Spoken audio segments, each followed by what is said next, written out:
Star साहब ने Karachi university के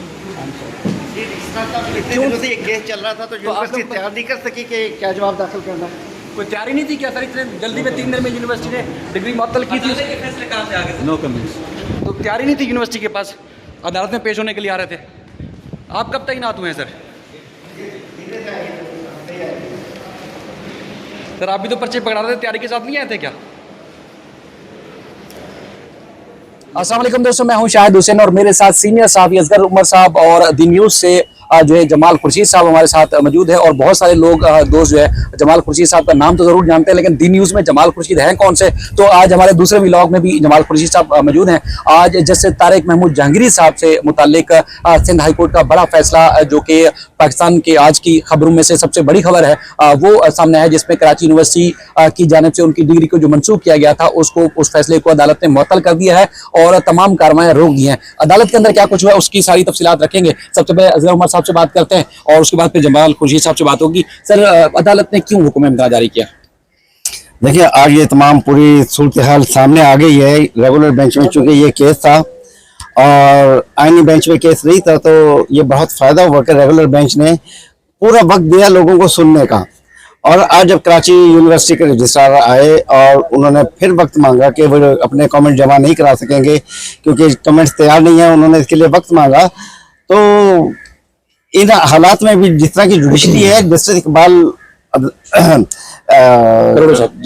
इकबाल कलोड़ो साहब ने उनसे पूछा जामे कराची से कि ये बताएं कि आपके पास ठीक है वक्त नहीं है तैयार कर सके कमेंट, आज वक्त कमेंट ले आएंगे, आप वक्त मांगना चाह रहे हैं, आपका हक है, ले लें।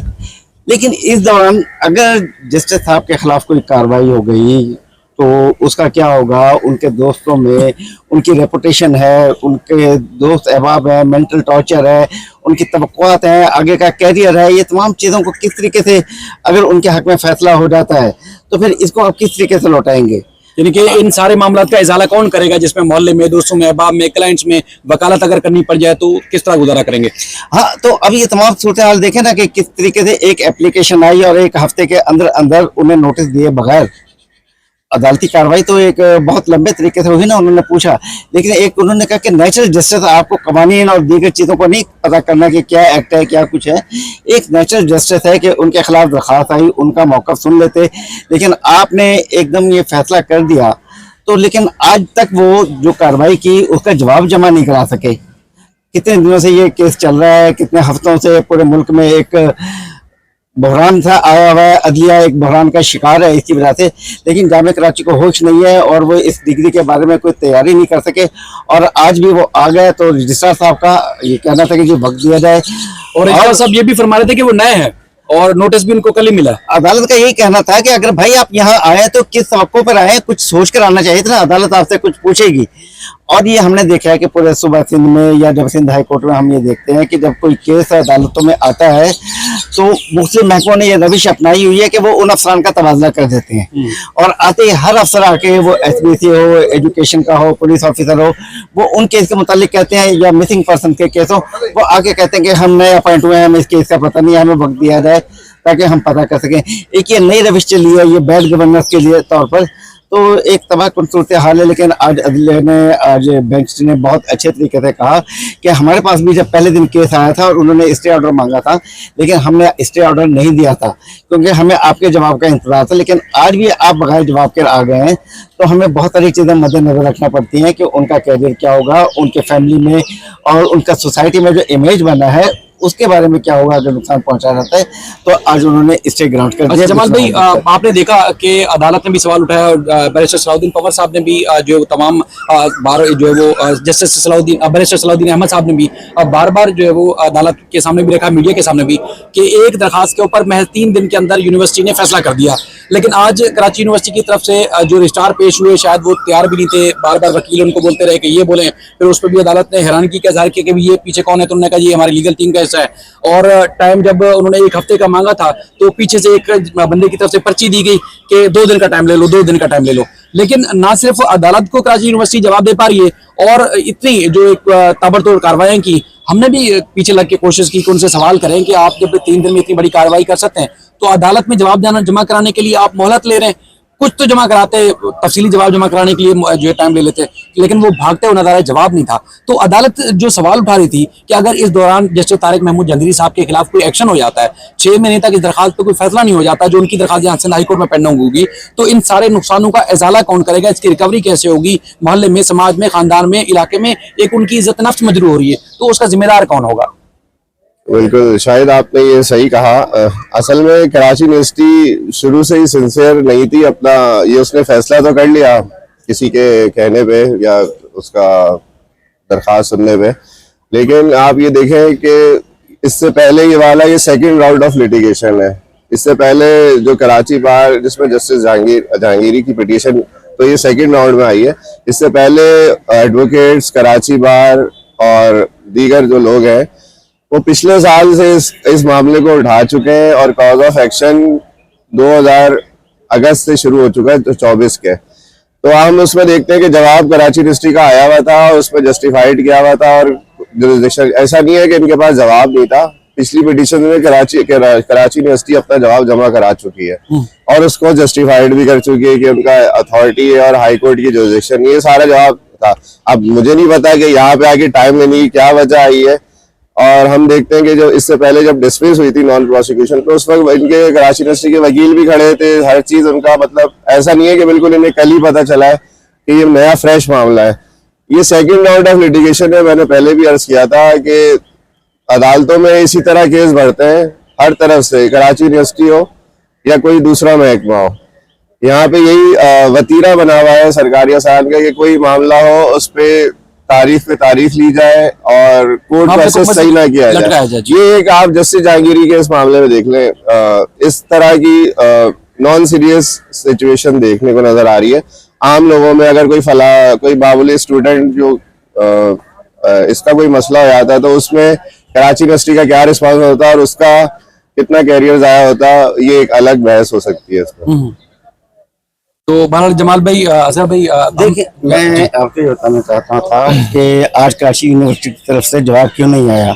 अभी तो हमने बताया ना कोर्ट प्रोसीडिंग, लेकिन अगर जहांगीर साहब की पिटीशन देखी जाए जो बैरिस्टर सलाहुद्दीन वगैरह ये मिलकर तैयार की गई है, ये एक्शन उस कार्रवाई का हिस्सा है जिसमें आज वफाक की जानिब से भी आज डिप्टी एडिशनल अटॉर्नी जनरल आए थे। तो जब अदालत ने पूछा कि आप, उन्होंने कहा हम पहले तो फॉर्मल रेस्पोंडेंट थे, कोई हमारा रोल नहीं था, क्योंकि दरखास्त में कुछ हम पर भी इल्जाम लगाए गए। वो इल्जाम ये हैं कि जो 6 जजों ने खत लिखा अदलिया की आज़ादी के लिए, कानून की हुक्मरानी के लिए, अदारों में मुदाखलत का, कुछ एजेंसियों की मुदाखलत के बारे में, उसके नतीजे में ये कराची यूनिवर्सिटी का भी जो फैसले आए हैं वो उन दबाव का हिस्सा है जो अदालत में मुदाखलत कुछ लोग करते हैं, कुछ अदारे करते हैं।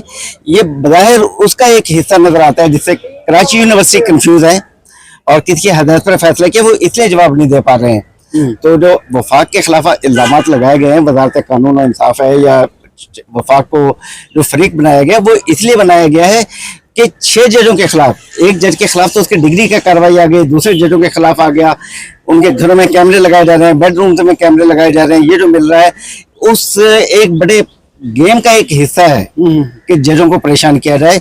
इस वजह से तमाम अदारे कोई जवाब देने के काबिल नहीं है। बिल्कुल असर भाई, आपका शुक्रिया। जमाल भाई आपका शुक्रिया। जो हमने सलाहुद्दीन अहमद साहब से समाअत के बाद गुफ्तगू की है उसको वीडियो के साथ हम अटैच करने जा रहे हैं, वो जरूर देखिएगा। लेकिन अदालत ने एक दो सवाल और भी उठाए जिसमें एडिशनल अटॉर्नी जनरल जो पेश हुए थे, जो शवानी साहब, मोहसिन कादिर शवानी साहब, उन्होंने कहा जी वफाक फॉर्मल पार्टी है। उसमें जज जो इकबाल खड़ो साहब हैं वो उन्होंने मुस्कुराते हुए कहा कि वफाक फॉर्मल तो नहीं हो सकता। तो उस पर उन्होंने कहा जी हमारे ऊपर जो इल्जामात लगाए गए हैं उसका जवाब देना जरूरी है। उस पर फिर जज साहब ने कहा कि एक बंदे के ऊपर 30-35 साल के बाद अगर कोई एक्शन लेता है तो उसको सुनना जो है बहुत ज्यादा जरूरी होता है। उस बंदे को बुलाना पड़ेगा, बुलाकर ही सुना जाएगा, उसके बाद फिर जो फैसला हो। ठीक है, आपको कानून यानी कि कराची यूनिवर्सिटी का कानून इख्तियार देता है, उससे ना हम रोक रहे हैं ना कोई और रोक सकता है। कानून इजाजत देता है, आप एक्शन लें, कार्रवाई करें, लेकिन उसको सुनना तो पड़ेगा। एक शख्स यानी कि जो इरफान का जिक्र किया जाता है कि जिसकी दरखास्त के ऊपर कराची यूनिवर्सिटी ने कार्रवाई की थी, उसका हवाला देते हुए अदालत ने कहा कि हो सकता है उसकी तारिक जंगरी साहब से उनका नाम नहीं लिया, लेकिन कहा कि जिसके खिलाफ कार्रवाई की गई है हो सकता है उसके खिलाफ कुछ की जाती दुश्मनी हो सकता है कोई पैसों का लेन देन हो, कुछ भी तो हो सकता है। जो 30-35 साल बाद वो दरखास्त दे रहा है कि फलां की डिग्री जो है ऐसी है या जाली है, उसके खिलाफ कार्रवाई की जाए, तो फिर क्या जिसके खिलाफ एक्शन ले रहे हैं उसको नहीं सुना जाएगा? सुने बगैर तो फैसला नहीं कर सकते। अगर उन्होंने रजिस्ट्रार साहब को मुखातिब करते हुए कहा, जो कराची यूनिवर्सिटी के थे, उनको कहा कि आप हमारे सामने खड़े हुए हैं और हम आपके खिलाफ कोई एक्शन ले लेते हैं और आप नहीं होते, आपके खिलाफ कोई केस आ जाता है, कुछ अर्से के बाद आप आते हैं और आप कहते हैं जी मुझे सुने बगैर ही आपने फैसला कर दिया, तो फिर हमें मजबूरन वो फैसला जो पहले कर चुके होंगे वापस लेना पड़ेगा, फिर से सुनना पड़ेगा। तो इस तरह जो है जो कार्रवाई की गई है, यकीनन एक होम्योपैथिक टाइप की कार्रवाई थी और उन्होंने बार बार कहा कि हम कार्रवाई को नहीं रोक सकते, लेकिन इसके जो असरात होंगे, इसका इजाला कौन करेगा, इसका जो है कोई सोच भी नहीं रहा और कोई बता भी नहीं रहा। इसी तरह पूरी उन्होंने एक स्पीच की जिसमें उन्होंने जो इखलाकी पहलू थे इस केस के वो सारे उजागर किए कि 30-35 साल के बाद अगर कार्रवाई जैसे तारिक महमूद जंगरी के खिलाफ की जा रही है तो उन्हें केसेस लड़े, उनकी रिपोर्टेशन है, उन्होंने मुख्तलिफ बड़े शोबों में काम किया, तो वहाँ उनकी जो इज्जत नफ्स मजरू होगी, फैमिली में, लोगों में, मोहल्ले में, इलाके में, हर जगह पर वो कौन जिम्मेदार होगा, इस हवाले से कराची यूनिवर्सिटी को जवाब देगी। रजिस्ट्रार का रवैया बताया ना कि किस तरीके से वो फुटेज आपने देखी होगी, जब हमने सवाल करने की कोशिश की तो रजिस्ट्रार कराची यूनिवर्सिटी भागते हुए नजर आए, कोर्ट से लेकर सीढ़ियों तक, जहां तक हम उनके पीछे भाग सकते थे। हम असगर भाई ने भी सवाल किए, मैंने किए, जमाली ने किए, 2-3 और साफी दोस्तों ने सवाल किए कि रजिस्ट्रार कराची यूनिवर्सिटी ने कोई एक जवाब नहीं दिया। हम यही पूछ रहे थे कि 3 दिन में जब कार्रवाई हो सकती थी और कर ली आपने, तो उसके बाद Karachi university Sindh high court को फॉर्मल जवाब, सरसरी जवाब देने के लिए भी तैयार नहीं थी। हो सकता है वो जवाब आ जाता तो तारिक जंगरी साहब को हुक्म इम्तिहान ही ना मिलता, लेकिन ये कि कराची यूनिवर्सिटी की एक तरफ वो नाअहली, दूसरी ये नाअहली अदालत में आके साबित हुई कि एक सिंगल पेज का कोई रिटर्न या तहरीरी जवाब किसी इदारे की तरफ से जमा नहीं कराया गया। हालांकि पाकिस्तान की तारीख का आजकल के हालात में सबसे बड़ा केस जो है तारिक महमूद जंगरी साहब के हवाले से है। अपना बेहद ख्याल रखिएगा और बैरिस्टर सलाउद्दीन अहमद साहब की गुफ्तगू सुने, अपना फीडबैक जरूर दीजिएगा। अल्लाह हाफ़िज़। कराची यूनिवर्सिटी क्या कहती है? कराची यूनिवर्सिटी ने आज रजिस्ट्रार साहब ने आके टाइम मांगा कि हमने इसमें तफसीली जवाब देना है। उस पे बेंच ने मुझसे पूछा तो मैंने कहा आप बेशक इनको टाइम दे दें, मगर मीन वाइल में जो ऑर्डर है कराची यूनिवर्सिटी का उसको कम से कम सस्पेंड किया जाए। जज साहब ने फिर उनसे पूछा कि देखें ये ऑर्डर भी जो आपने पास किया था, ये जज साहब की को नोटिस दिए बगैर किया था, और अगर हम इस ऑर्डर को फील्ड में रहने दें तब तक आप जवाब वगैरह तैयार करते हैं, और कल को अगर जज साहब के खिलाफ कोई मजीद कार्रवाई हुई और वैसे उनकी जो रेपुटेशन है उस पर जो नुकसान होगा तो उसका फिर अजाला कैसे किया जाएगा। तो ये चीज़ें मद्देनज़र रखते हुए बेंच ने आज फिर कराची यूनिवर्सिटी का जो फाइनल डिक्लेरेशन था और उससे कबल जो तमाम कार्रवाई थी उसको उन्होंने मुअत्तल कर दिया, सस्पेंड कर दिया। सर फेडरेशन का क्या? फेडरेशन की जो जज साहब की जो दरखास्त है उसमें उनका ये कहना है कि ये तमाम चीज़ें जो हैं ये एक साजिश के तहत की गई थी। एक बार जब वो 6 जजेस का लेटर दिया गया था जिसमें एजेंसीज के रोल के हवाले से साहिबान ने लिखे थे कि जजेस के घरों में से, बेडरूम्स में से कैमरास निकल रहे हैं, केसेस में इंटरफेरेंस हो रही है हाई कोर्ट में एजेंसीज और हुकूमत की तरफ से, तो उसके रिएक्शन में ये तमाम कार्रवाई की गई थी। तो वो फेडरेशन का उसमें ये रोल है। सर ये कराची यूनिवर्सिटी की कार्रवाई चाइना कार्रवाई तो नहीं लग रही थी, क्योंकि 3 दिन में कार्रवाई करके उनकी डिग्री मंसूख कर दी, कोर्ट में जवाब जमा कराने के लिए नहीं था कुछ। अब तो वो चीज़ें पब्लिक भी हो गई हैं। जो इरफान मजहर साहब थे उनका लेटर जो था वो जो लांडी टाउन के रिहायशी थे, कोई उनका किसी यूनिवर्सिटी से या किसी अदलिया से या कानून से कोई ताल्लुक नहीं। जैसा आप कह रहे थे कि पैसे वैसे देने हो सकता है। एक शख्स इरफान मजहर खड़े हुए, उन्होंने ख़त लिखा कि मुझे ये जज साहब के तमाम इनरोलमेंट नंबर्स का मुझे इल्म है और मुझे ये शक है कि इसमें कुछ गलत चीज़ है। उसके 27 मई 2024 को वो वाइस चांसलर को वो खत रिसीव होता है और 29 मई 2024 को कराची यूनिवर्सिटी ने फैसला सुना दिया कि हम ये 33 साल पुरानी डिग्री कैंसिल करेंगे। अब ये चीज़ वाज़ेह होनी चाहिए, क्योंकि एक चीज़ कुछ मीडिया में कुछ लोग मिस रिपोर्ट कर रहे हैं कि ये जाली डिग्री का केस है। ये जाली डिग्री का बिल्कुल केस नहीं है। केस ये है कि तो कराची यूनिवर्सिटी भी मानती है कि जी हाँ, ये डिग्री असली है, हमने ही जारी की है, मगर वो कहते हैं कि जज साहब जो थे वो इनएलिजिबल थे इस डिग्री के लिए, इसलिए हम कैंसिल कर रहे हैं। और वो भी कैंसिलेशन का जो तरीक़ेकार अपनाया वो मैंने आपको बता दिया और क्यों और कैसे हुआ। लेकिन अदालत में जवाब जमा कराने के लिए टाइम नहीं था। आज जवाब तो नहीं जमा कराया, अब अगली डेट से पहले गालिबन जमा कराएंगे। Thank you sir. रहमान साहब, क्या कराची बार का क्या मौक़िफ़ है सर? कराची बार ने पहले भी पिटीशन की थी। पिछली जो पिटीशन थी उसमें हमने लोकल सरेंडर का इशू था, इसी वजह से जस्टिस जहांगीरी साहब ने ये पिटीशन से रिप्रेजेंट फाइल की।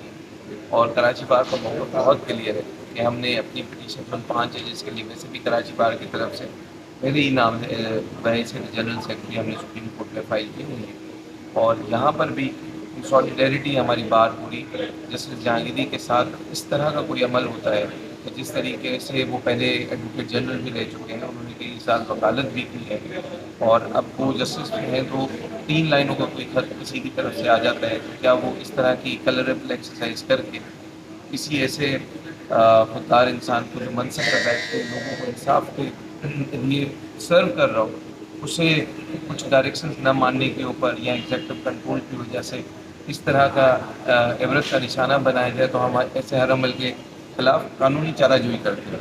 अदालत में मौजूद है और इंडिपेंडेंस ऑफ जुडिशरी को यकीन है। Thank you sir, thank you.